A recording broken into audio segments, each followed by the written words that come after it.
நல்ல அடையாளப்பட்ட சின்னங்களை எல்லாம் யார் யாருக்கோ கொடுத்துருக்குது. அது உங்களுக்கு தெரியும், நான் யாருன்னு உங்களுக்கு தெரியும். நான் புகழ்பெற்ற ஒரு திரைப்பட இயக்குனரோ, ஐயா மணிரத்னம் போல, எங்க அப்பா பாரதிராஜா போல, ஐயா பாலச்சந்தர் போல, எங்க அப்பா பால்மேந்திரா போல ஒரு பெரிய இயக்குனரும் கிடையாது. குறிப்பா என் தம்பி சேரன், அமீர், வெற்றிமாறன் அளவு கூட நான் புகழ்பெற்ற ஒரு இயக்குனர். நான் பெரிய நடிகர் இருந்து ஒரு எளிய மகன். ஆனா நான் எதுக்காக வந்தேன் அப்படின்னா, என் இனச்சாவுல தான் நான் கற்றுணர்ந்தேன். எங்களுக்கு எந்த அரசியல் இல்லை, வலிமை இல்லை என்பது. என் தலைவன் எனக்கு ஒரு சின்ன ஒரு நம்பிக்கை வச்சு எனக்கு ஒரு வேலையை கொடுத்தாரு. அதை செய்யணும்னு நான் வந்து செஞ்சுக்கிட்டு.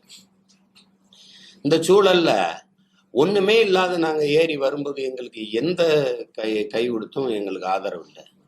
இதுல நீங்க பாத்தீங்கன்னா, இப்ப நான் ஒரு சின்னத்தை விண்ணப்பிக்கிறேன்னு வைங்களேன், ஆட்டோ அப்படின்னு. இது யாரு கொடுக்கப்பட்டிருக்குன்னு நினைக்கிறீங்க?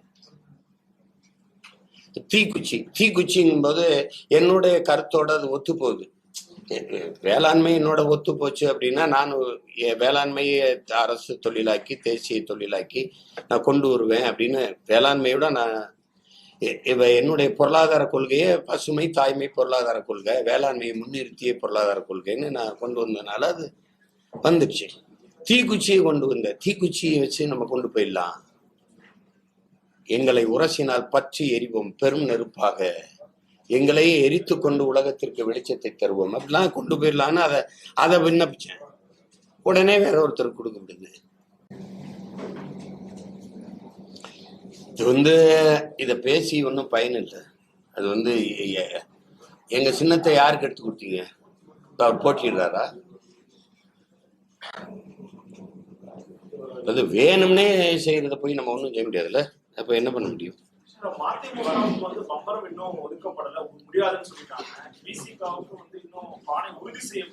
நீங்க அவங்க கூட்டணியில இல்லையே தம்பி.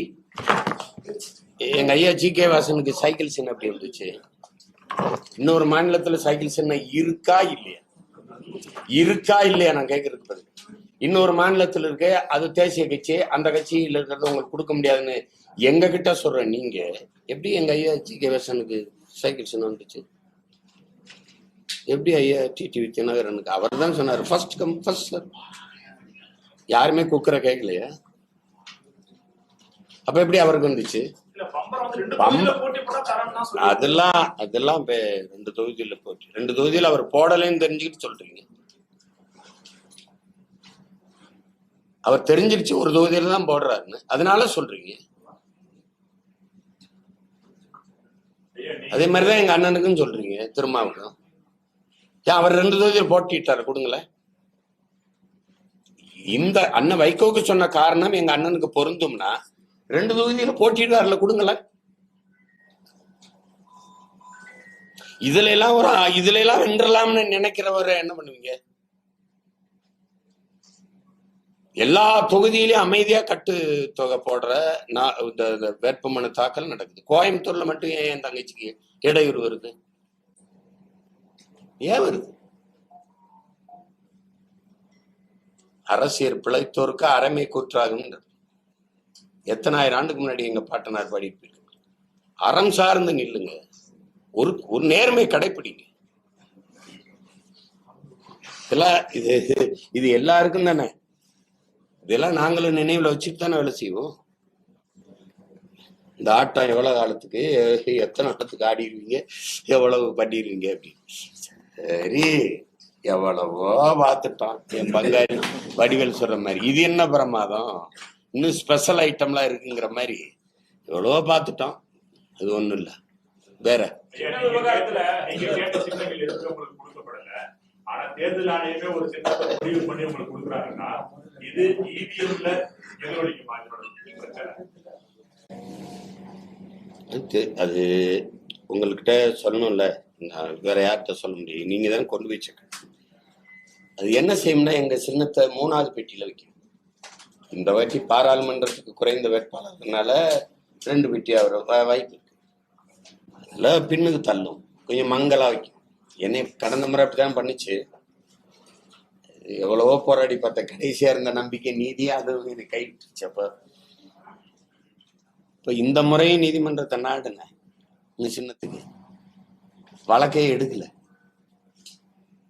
வழக்கு இருக்கும்போது எப்படி சின்னம் தர்றதுங்கிறது தேர்தல் ஆணையம். வழக்க திரும்ப பெற்ற அவங்க கொடுக்கறதான் சின்னம்.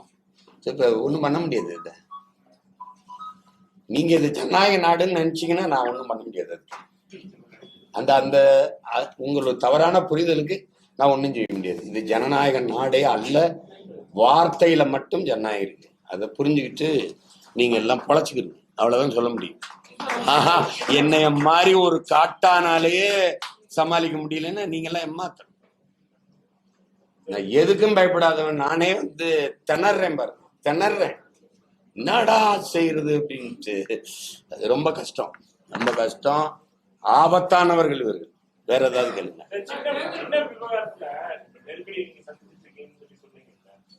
அது கடந்துட்டேன். நீலாம் ஒரு நெருக்கடி இல்லை. நீங்க நான் ஒண்ணு தம்பி லெலின்ட்டேன் அவனுக்கு. நீ என்ன பண்ணிட முடியும்? ஐடி ரைடு விட முடியல, இடி ரைடு விட முடியல, என்ஐ ரைடு விட்ட. என்ஐ ரைடு விட்டதுனால என்ன? எனக்கு நெருக்கமான நண்பர்கள்லாம் அலைவீசியே எடுக்க மாட்டான். எனக்கு ஏதாவது ஒரு 1000-500 கொடுக்கலான்னு நினைக்கிறவன் கொடுக்க மாட்டான். இவ்வளவுதானே நீ என்ன பண்ணிட முடியும்? என் வீடை காலி பண்ண சொல்லுவான். என் பிள்ளைகள் வீடு கடை இதெல்லாம் வச்சிருந்தா நீங்க காலி பண்ணிருந்தீங்க, உங்க கட்சிக்காரங்களுக்கெல்லாம் ரைடு விடுதுன்னு. அப்படிதான் துறைக்கு நடந்துச்சு.